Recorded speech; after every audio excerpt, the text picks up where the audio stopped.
Hello and welcome to the Gamers Table. 5th season, first show. We're back. You thought we were gone? We're not gone. We're still for here. a little while. Yeah. Well, stuff happened. Yeah. Anyway, it is Monday, and we're reviewing Archon, Glory, and Machination. In this game, players are powerful Archons who support the city of Cardis in order to win the king's favor. By sending their courtiers to various locations of the city, players can perform several different actions. They can also try to influence figures of authority, which are the magisters, winning as many as they can to their cause in a constant struggle for power and prestige. Each game consists of 3 seasons. For each of these seasons, the king issues different demands that the players must fulfill. Each season consists of 3 rounds during which players take turns using a card-driven worker placement mechanism to perform various actions that will allow them to gather resources, recruit soldiers for the Royal Guard, rebuild the city, and use the palace buildings to acquire scoring cards, science, arts, and elite warriors. After 9 rounds, the game ends, and the player with the most victory points is the winner. If you can successfully carry out your machinations, the glory and victory shall be yours. We start with, we've got various tokens that are adults, because it's going to be full screen. Yeah. We're doing the new format. We got the tokens that are for the tax collector, your various money, and your recruits. And you have some little tokens here that are for covering up spaces for if you're playing a 2-player or 3-player game. And you have some tokens that are the if you get past the 59 point on the track, you're going around 60 and keeping score again. And to help you know which ones you cover up, they're color-coded depending on how many players. Green and brown. And each player starts with 5 of their floppy hat worker dudes. Some discs to mark various things on their places. 8 courtier cards. And lots of cards. Elite guard cards. Your science cards. Okay, now we cut. We go grab a big floppy hat and we come back in and sit down. It's like...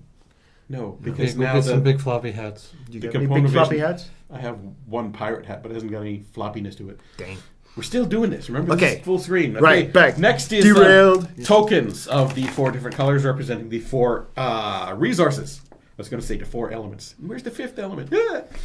Okay, and then you have another bunch of tokens here that are representing different buildings you can buy. Some of these are from a Kickstarter bonus. Yes. Yes, I bought this game through Kickstarter when I got another game we can review, Shadows Over the Empire, later on. Okay, we also have the cards that are for the battles at the end of every season. We have the 4 different types of cards that represent the magisters, the more powerful cards you can get. Cards that represent the art and the science that you can get. Cards that represent the different resources that come out and demands of the king. Cards that... all that, there you go. And here's... top it all off, here's the game board and the turn marker.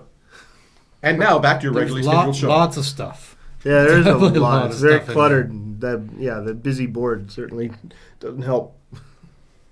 There's lots of opportunity, lots of places to go.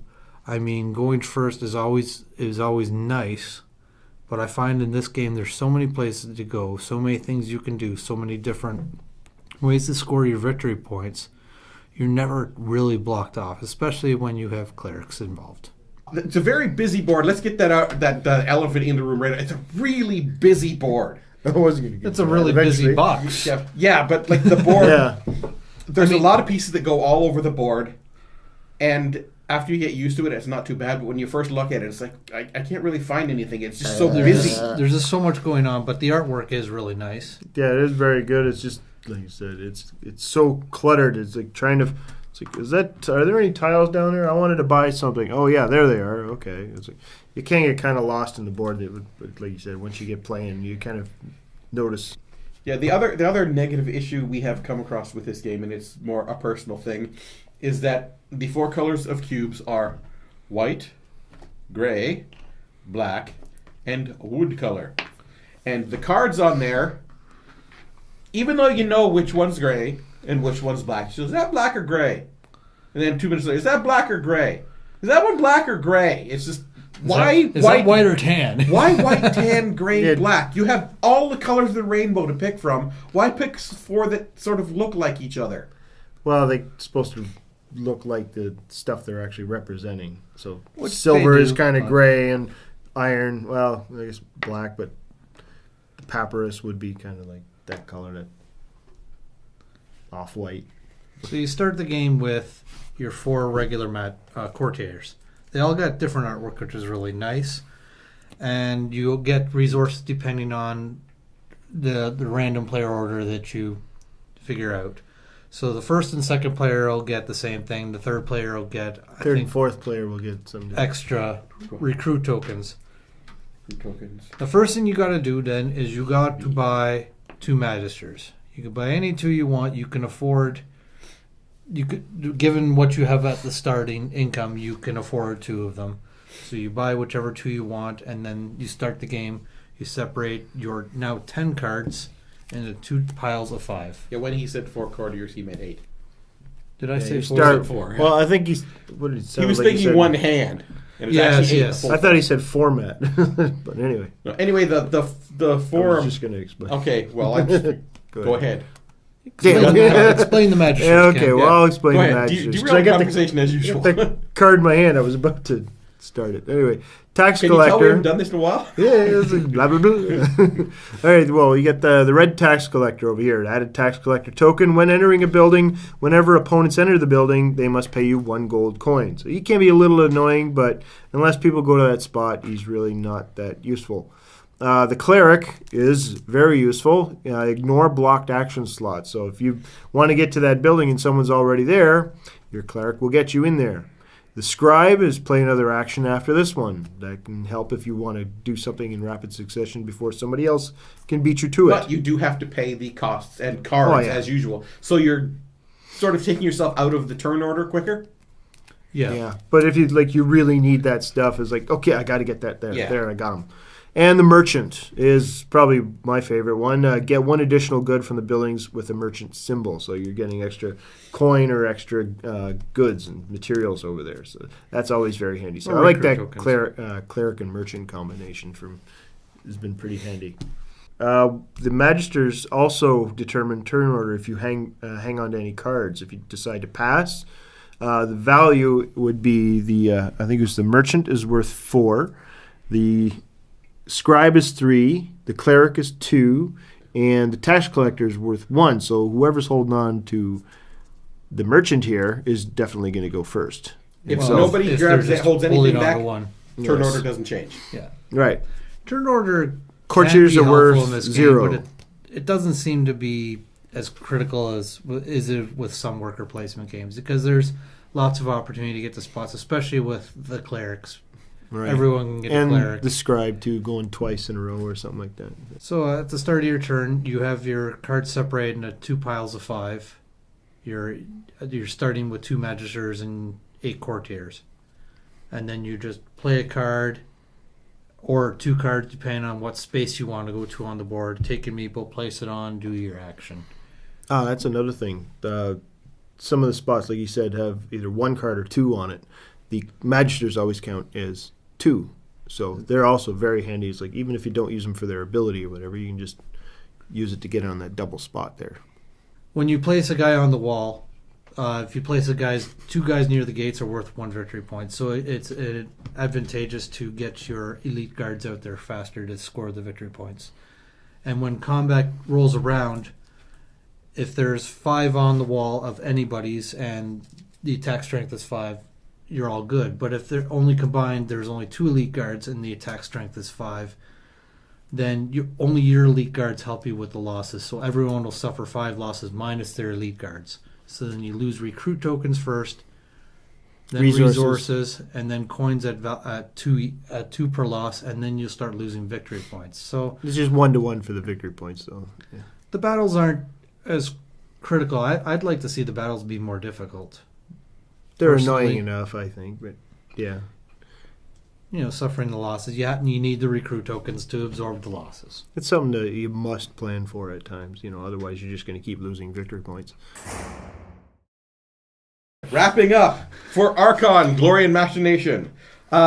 Theme. you're doing stuff for the king in medieval times sort of thing and blah-bitty blibbity bloom. Not really. It's a worker placement game. The theme doesn't really mean much. Do whatever is going to get you the victory points the quickest. Yeah. I mean, it's a lot of, like we've said about a lot of the Euros, the theme is there, but it's the it could mechanics. be different than the game. Yeah, the mechanics are what it is. Easy to play.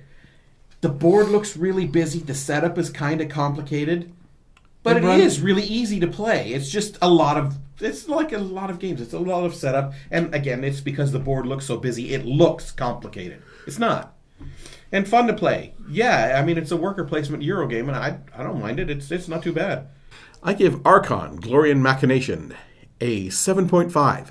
Yeah, I like this one. Of course, I've done well at it, but it's still a good, simple game. Like you said, it is a really busy artwork, but it's very good artwork.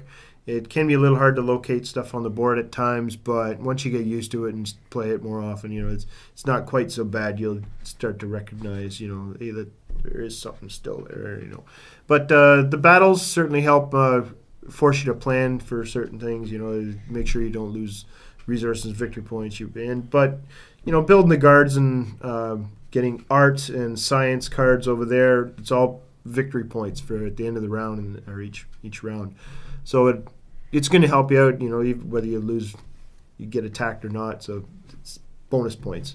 The buildings certainly help. There's some very good ones in there, especially the treasury and the weaponsmith getting you, what do you call these things again? The recruit tokens and some money, and getting more of that every time you go there is always very handy.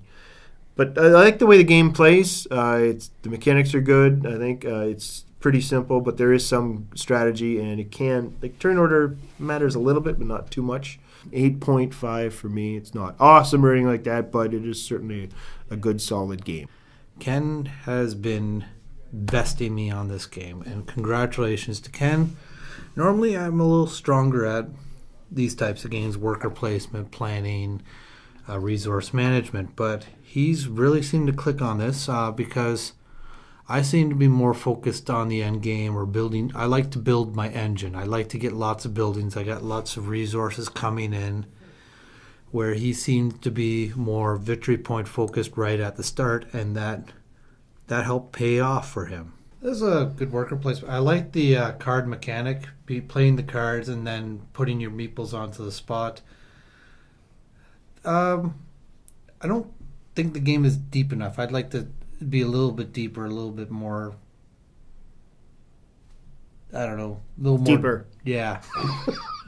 there's a lot going on, but after every season you lose all the elite guards, you lose all your art, you lose all your science, you start off fresh again. I give Archon, Glory and Machination a 7.5. Hey, that's it for this first episode of the new season of the Gamers Table. Tune in next Monday for another episode of the Gamers Table. Don't forget to like this video, subscribe for sure, and even better, share this video with everybody you know. Let them know about the Gamers Table, because they should be watching. More people should be watching.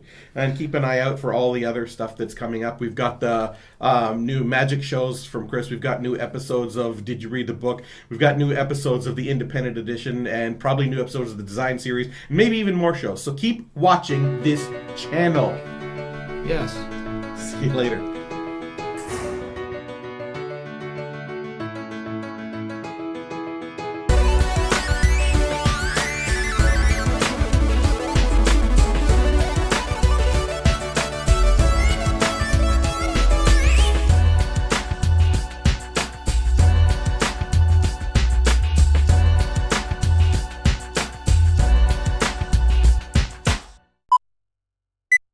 When you come to the combat session of the thing. I didn't explain all the spots on the board. Whatever. I'm just bugging him. I'm just bugging him. Yeah. Yes. Okay, wrap up has to come soon. We're already at the 12-minute mark. Well, it wrap up faster if Ken wouldn't interrupt. Anyways.